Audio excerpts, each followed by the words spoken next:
Morning, welcome to SlimChat. It's Tracy, and I can't believe this, but I slept in until around 11 o'clock this morning. I can't believe it. I must have needed that sleep. That's all I can say. Actually, I've just realised that my cat quote of the day, my pussycat quote of the day, I obviously am part cat. Meow. I think I am part cat. You'll see why in a moment. So, I've had my breakfast already. I woke up, like I said, late but hungry. So I had eggies for breakfast. And I'm still on the wind down. I've actually got very little naughty stuff left. And a couple of bits I'm going to throw out because they're not that great anyway. And I had them too long. And all of the mousses that I've got from Alpro mousses and stuff like that are low in calories. So they're delicious, but they're low. Are really, really low.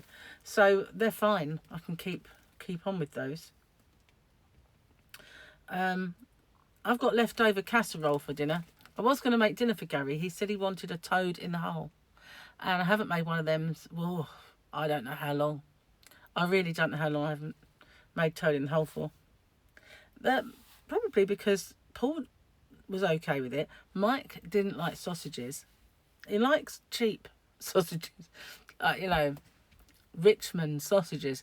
But he doesn't like what I would call like decent sausages that have got stuff in, like herbs and apple. Or Gary loves all those, Lincolnshire, or he just likes bog standard, very cheap, nasty sausage. But then Tyler is a sausage fiend. He loves sausages, so I think Mike has developed a taste for them. But yeah, for when he was little, Tyler, all he wanted was sausage. And he likes a sausage. He really does. Anywho, enough of sausages, because I'm not making it. He decided that he has to use up his noodles first.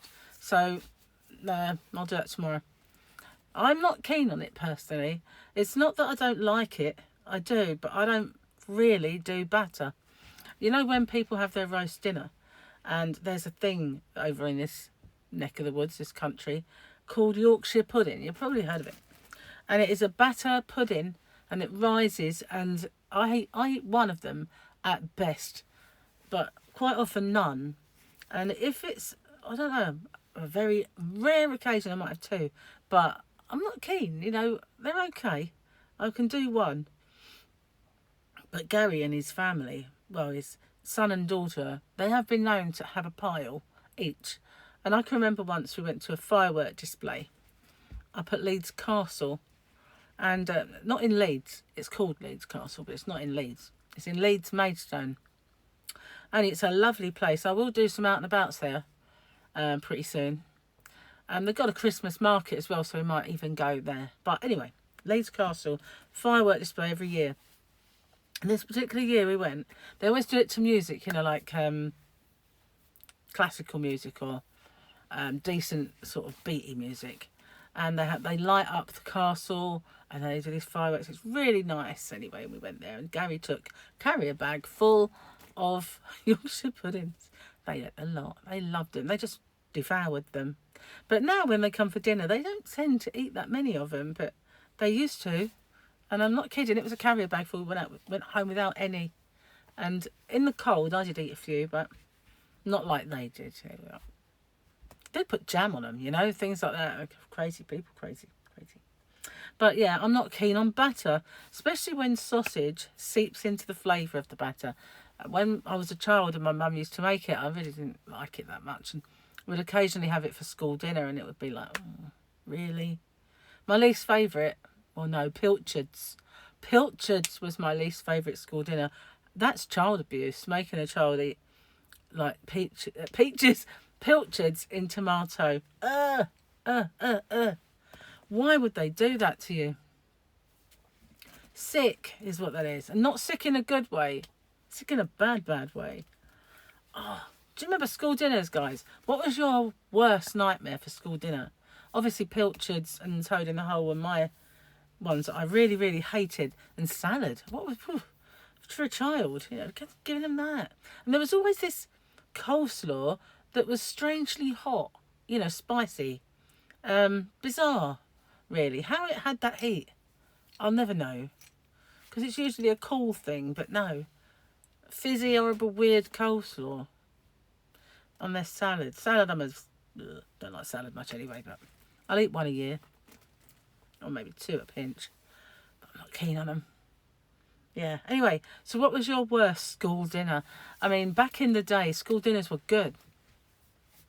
They got over the years, they deteriorated more and more and more, until I went to the school on the island that the seniors, you know, so bad. I gave them up, and I used to buy something at lunchtime, or me and my friends used to make 3 sandwiches because there was 3 of us, so two of my friends.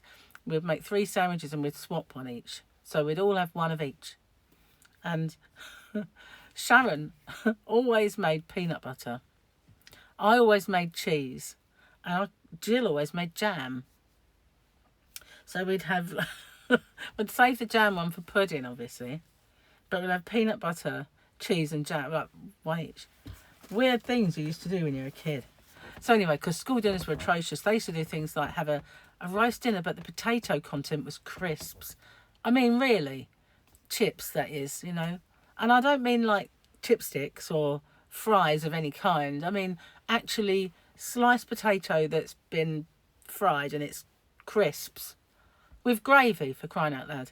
So obviously that was a no-no. I had to give up school dinner. It was disgusting and I couldn't eat it. And they really did go very much downhill. But when I was a child, they were amazing. And the best school dinners that they ever used to do were the meat pies. Do you remember those big trays with the big pastry on top? The meat pies were always like amazing meat pie. And the one thing that everyone hated, I used to sit with, I hated cabbage. School greens and cabbage. And I loved them. So I pile them on my plate. Because the teacher used to come along. If you put your hand up and say, I don't like this. And they would part a little bit and give you some and put some at the back and say, that bit's yours, that bit's mine, but you've got to eat your bit. And they'd all like, oh, be all like, I'll stick it on my plate then, and I'd eat it for them. I was skinny back then, but I used to eat all their dinner for them. The bits they didn't want, it's like, Tracy, yeah, give it here. And then I'd be in the queue for seconds as well, and the puddings. I'd be in the queue for that. And I was really thin. Obviously, I had a good metabolism back in the day. But you know what spoilt that for me? And I really believe this was dieting. Because I hit puberty very young and I was lumpy. I didn't want to be lumpy. I just wanted to be straight like everyone else.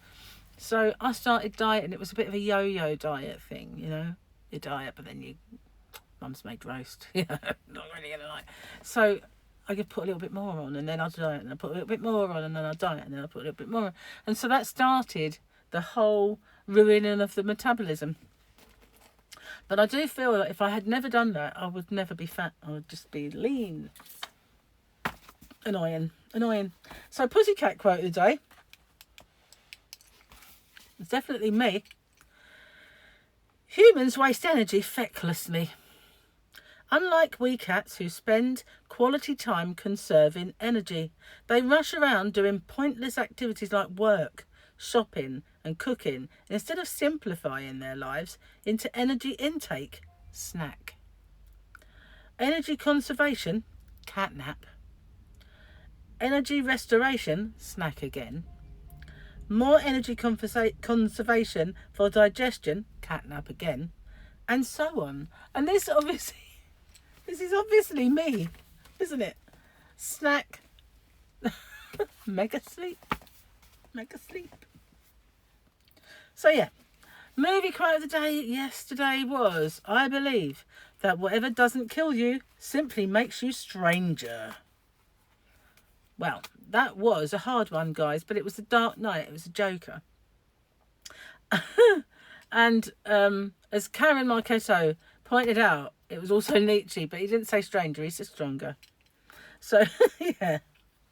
So Karen got that. Karen Marchetto, Trina Rash, Brenda, I hope it's right, Trosh, and Jane Lucrich's mum. You all got that. I'm surprised, though, because it was a hard one. So this one should be easy. A boy's best friend is his mother. A boy's best friend is his mother. And it's true though. A boy's best friend is his mother. But yeah. Should be an easy one. Should be. But then again, sometimes when I think they're easy, they turn out not to be easy at all. So I've had eggs for breakfast. I do like eggs for breakfast. How do you like your eggs in the morning? I like mine with a kiss. No one here to kiss. So I have to do the cat. Come here, Fluffy. Perk her up. And yeah, as you can tell, I'm in fine spirits, having had a mega sleep. I obviously need it. I was so tired yesterday. And Gary came home from work and he was like, you know, half asleep. And he was not hardly talkative at all. And I thought I've upset him somehow. You know you do. And turned out he was just really, really tired. And I don't know what makes him that tired, really. Probably because it was his first shift back in. So he didn't go to sleep early enough. Perhaps that was why. But whatever reason, he was really, really sleepy when he got in.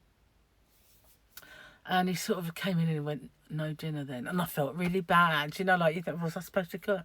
Because, you know, I had lots of leftovers. And I thought he was sorted as well. And so I said, well, how am I going to make dinner when we've got to eat all this stuff? And he was like, oh, it's okay. I've got my prawns. I need to eat them. So he had those. And with some of his noodles. Obviously not all of them. And then he said, oh, don't make me food tomorrow because I've got to finish my noodles. I was like, okay. Rightio, like you do. And I thought, you know, as soon as he said it, I thought, I didn't know I was cooking. Because, you know, he had so much to it. I had curry, leftover curry. And today I've got leftover casserole. Just leftovers days. Anyway, I'm going to get off and I'm going to upload this. And I've got loads to do. I really have, you know. But yesterday I hurt myself, I have to say. My arm was in agony. And the only thing I can think of that I did was change the bedding.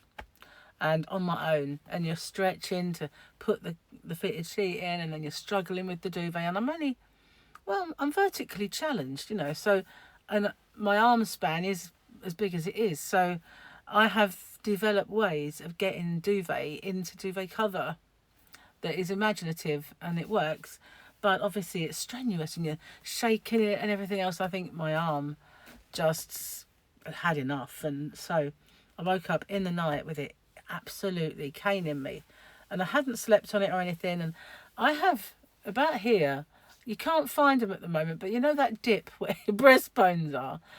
Here I've got these really big fat glands that wobble beneath the surface, and well, actually I can't find this one so much now. I think it's so swollen there, it's hard to find. That one's right there, and they did have a good prod and poke and feel of these when I was in hospital, and they're nothing to worry about.